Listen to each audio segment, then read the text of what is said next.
కోర్టులలో అడ్వకేట్లు వాదించుకుంటారు, అటుపక్క ఇటుపక్క వాదిస్తారు. అంతిమ న్యాయ నిర్ణేత జడ్జి గారు ఉంటుంది. ప్రజాస్వామ్యంలో ఎవరి ప్రాక్టీస్ వాళ్ళకు ఉంటుంది, ఏ పార్టీ కర్తవ్యాలు వాళ్ళకు ఉంటాయి, ఎజెండా వాళ్ళకు ఉంటుంది, ఏ పార్టీ చరిత్ర ఆ పార్టీకి ఉంటుంది. కానీ అంతిమంగా న్యాయ నిర్ణేతలు ప్రజలు మాత్రమే అని చెప్పి మనం నమ్ముతాం.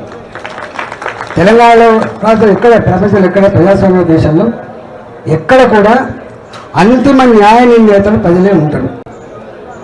ఈ ప్రభుత్వం అంతకుముందున్న ప్రభుత్వం కావచ్చు, ఇంకా అంతకుముందున్న ప్రభుత్వం కావచ్చు, ఇప్పుడున్న ప్రభుత్వం కావచ్చు, ఇదే మార్కెట్లో పోయి సూపర్ మార్కెట్లో పోయి ఇక డబ్బులు ఇచ్చి కొనుక్కుంటే దొరికిన పదవి కాదు ఇది. బాబాసాహెబ్ అంబేద్కర్ గారు రాసిన ఈ దేశానికి అందించినటువంటి రాజ్యాంగం పుణ్యమా అని చెప్పి ప్రజల ఓట్లతో ఎమ్మెల్యే పదవులు వస్తే ఎమ్మెల్యేలు ఎన్నుకుంటే ఇవాళ ముఖ్యమంత్రి అయింది. కాబట్టి ఈ పదవి కొనుక్కుంటే వచ్చింది కాదు, నీ అమ్మాయి వచ్చింది కాదు, ఇది ఈ అమ్మాయి వచ్చింది కాదు, నాన్న ఇస్తే వచ్చింది కాదు, ఇది ప్రజలు ఇస్తే వచ్చింది. కాబట్టి ప్రజలకు జవాబుదారీగా ఉండాల్సిన ఎక్కడ ఉండాలి అని మనం చాలాసార్లు ఆర్గ్యుమెంట్ పెట్టాం. ఇది నడతానే ఇంకోటి వచ్చింది, మళ్ళీ మూసి వచ్చింది. ఈ ఐటా నడతాన్ని మూసి వచ్చింది. ఎన్ని బంగ్లాలు కూడగొట్టబడ్డాయో మీరు చూసిండ్రు, ఎంతమందికి కంటి మీద కొడుకు లేకుండా జరిగిందో మీరు చూసిండ్రు.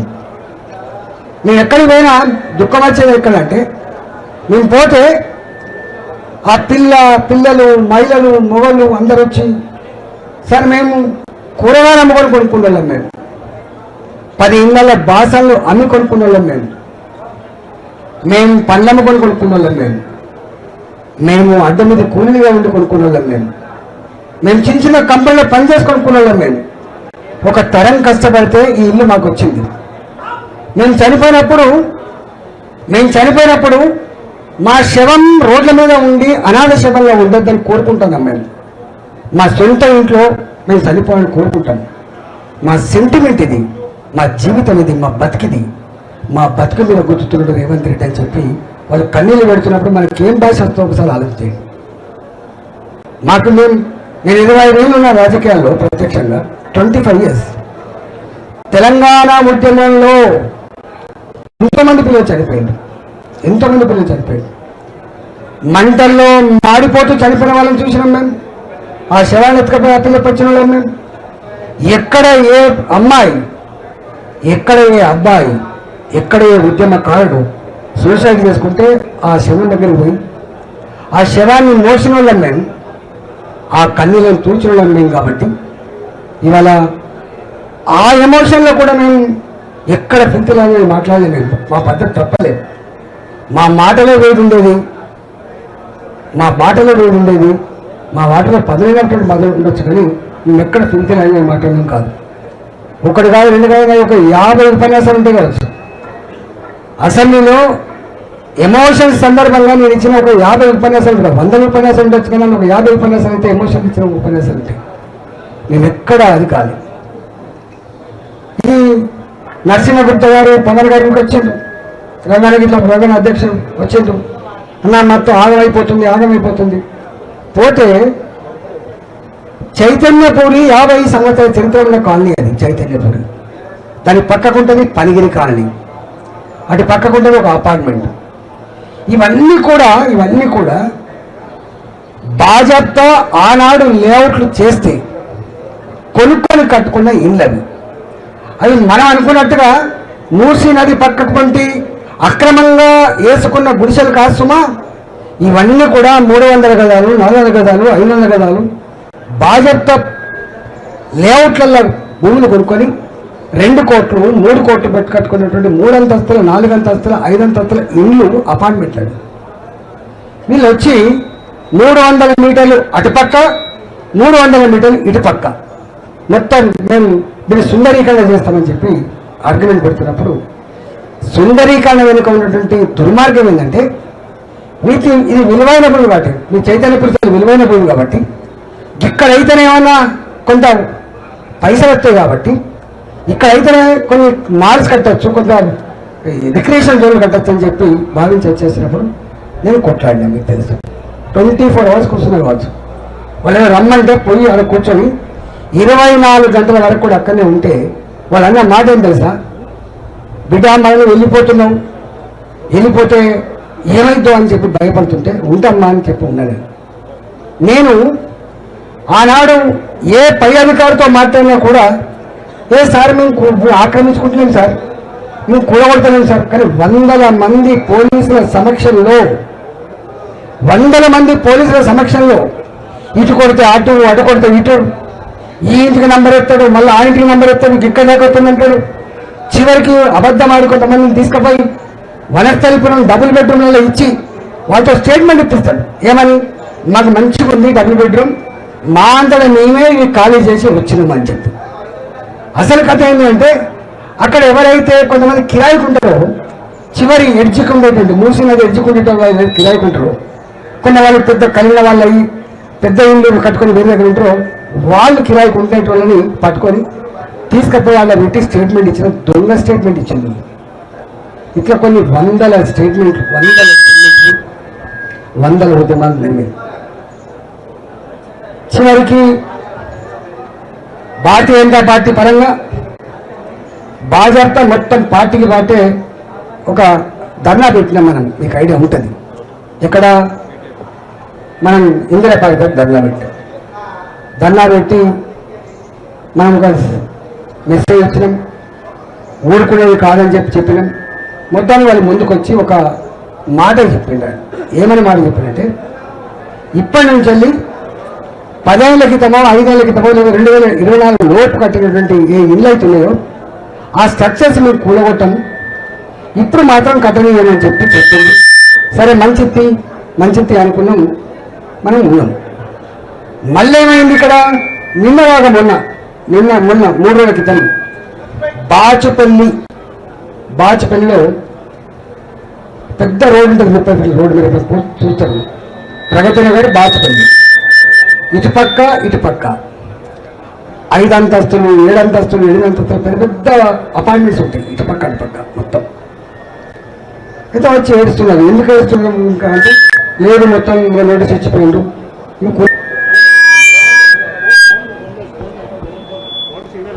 అంతకుముందు ఏ ఆర్తనాదాలు అయితే మళ్ళీ మేము విన్నాము, అదే భాష అదే ఆర్తనాదాలు మళ్ళీ వాళ్ళు వినిపించారు. నాకు బీపీ ఉంది, నాకు హార్ట్ అటాక్ ఉంది, మేము చచ్చిపోతాం, మేము సూసైడ్ చేసుకుంటామని చెప్పి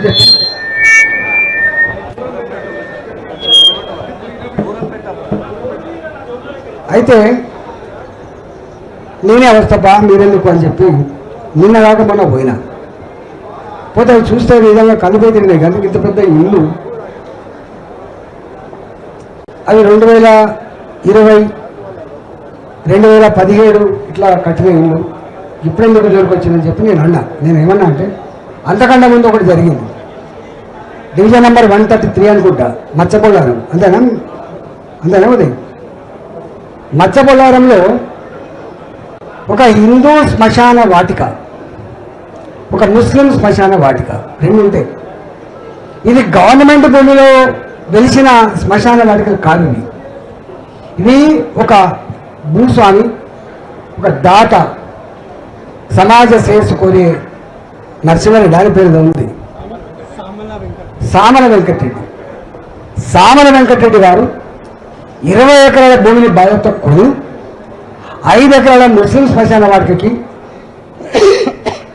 15 ఎకరాల భూమి హిందూ శ్మశాన వాటికి ఇచ్చారు. అంతేనా? Division number 133 Machabollaram. దాని చుట్టూ 55 కాలనీలు ఉంటాయి. అంటే బాధ ఎక్కడైతే మీరు చెప్పడానికి చెప్తున్నాను, దాని చుట్టూ 55 కాలనీలు ఉంటాయి. 55 కాలనీలు. నా అడిగొస్తే నేను పోయినా చూసినా, నేను ఎవరైతే కారకులు అంటే మున్సిపల్ అధికారులు అంటే మున్సిపల్ అధికారితో మాట్లాడినా, కలెక్టర్ అంటే కలెక్టర్తో మాట్లాడినా, మళ్ళీ లేదు అయోధ్య రామరెడ్డి ఇది వాళ్ళ కాంట్రాక్టర్ అంటే ఆయనతో మాట్లాడినా, అందరితో మాట్లాడి మీది కాదు కదనే. అందులో ఒక కార్గిల్ యుద్ధంలో చనిపోయినటువంటి అది కూడా అందులోనే ఉంది. ఎవరితో మాట్లాడి చివరికి నేను శ్రీధర్ బాబు గారిని పట్టుకొని మీటింగ్ పెట్టిన ఫస్ట్ టైం. నేను ఆ సచివాలయం కింద పోలే కానీ పోయిన దీనికోసం రంగనాథ్ గారు చుట్టూ వచ్చిండు. ఆయన అన్న మాట ఏంటంటే వెంటనే ఆపేస్తాం, అక్కడ ఆక్రమించుకున్న భూమి కానీ కడుతున్న షెడ్లు కానీ ఆపేస్తామని చెప్పిందండి. మీరు అడగండి, ఆపలేదు. ఇప్పటికీ ఒక్క షెడ్ జాగాలో 2 షెడ్లు నిర్మాణం అవుతుంది. నేను నాకేదో పైరవ కోసం పోలే. వాడు అంటే నిన్న కూడా మీరు ముఖ్యమంత్రి కలిసిందా, దరఖాస్తు ఇచ్చిందా? అరే ఇచ్చేదానికే దిక్కులేదా కొడుక అని నేను అంటున్నాను. ఇచ్చిన దానికే దిక్కులేదు కదా. అది హిందూ శ్మశాన వాటికలో ఎవరో ఇచ్చినటువంటి దాత ఇచ్చిన భూమిలో వీళ్ళది కాకపోయినా కూడా 2 షెడ్లు కట్టి మొత్తం చెత్త అంతా అక్కడ డంపు చేసి 55 కాలనీల ప్రజానీకానికి బాలాజీనగర్లో ఏ వాసన వస్తుందో, బాలాజీనగర్లో ఏ పురుగులు పాతాయో దద్దులు వస్తాయో ఓ గట్టాడి పరిస్థితి. వాళ్ళు ఏడుస్తూనే చివరి కోర్టుకు పోయి వాళ్ళు ఒక స్టే తెస్తే కూడా ఆ స్టేని లెక్క చేయకుండా కడుతున్నారంటే అంటే కోర్టులు స్టే ఇచ్చినా కూడా పట్టించుకోరు. హైడ్రా కమిషనర్ రంగనాథ్ గారు శ్రీధరబాబు గారి సమక్షంలో ఇది ఆపేస్తామన్నది కూడా పట్టించుకోరు. కలెక్టర్ గారు చెప్పినా పట్టించుకోరు. ఎవరు చెప్తే పట్టించుకుంటాడు? ఎవరు చెప్తే పట్టించుకుంటాడు? ఇక్కడ సిస్టమ్. అందుకని నేను మళ్ళా అరే ఎవడు ఇక్కడ ఎంఆర్ఓనా, ఆర్టీఓనా, కలెక్టరా, మున్సిపల్ అధికారులు ఎవరు మరి అంటే ఎవరి కంట్రోల్లో లేడు. ఎవరి కంట్రోల్ లేడు. మీకు జనరల్గా ఏదైనా కోర్టు మెట్లెక్కి ఒక స్టే తెచ్చుకుంటే బలుగుతారు, అరే కోర్టు ధిక్కార కింద వస్తుందని చెప్పడతారు. కానీ ఈ గవర్నమెంట్లో కోర్టు స్టే ఇచ్చినప్పటికి కూడా ఆపగలిగే దమ్ము ఈ ప్రభుత్వ అధికారం లేదు. ఇవాళ కళ్ళ ముందే అనేక బిల్డింగులు 25 లక్షల నుంచి మొదలుపెట్టి ₹1 కోటి వరకు ఏదైతే కొనుక్కున్నారో కళ్ళ ముందే అవి పోతుంటే మరి ఒక్కడన్నా మరి నువ్వు కొనుక్కునేది నేను అడుగుతున్నా. అరే ఇది లేఅవుట్ చేసినప్పుడు రెవెన్యూ అధికారులు ఇది ఏ పాస్బుక్లో ఏ సర్వే నెంబర్లో ఎంత ఎక్స్టెంటు కొలిసేటప్పుడు లెక్క ఉంటుంది. ఉత్తరంలో వీళ్ళున్నారు, పడమర వీళ్ళున్నారు, తూర్పులో వీళ్ళున్నారని చెప్పి హద్దులు ఉంటాయి.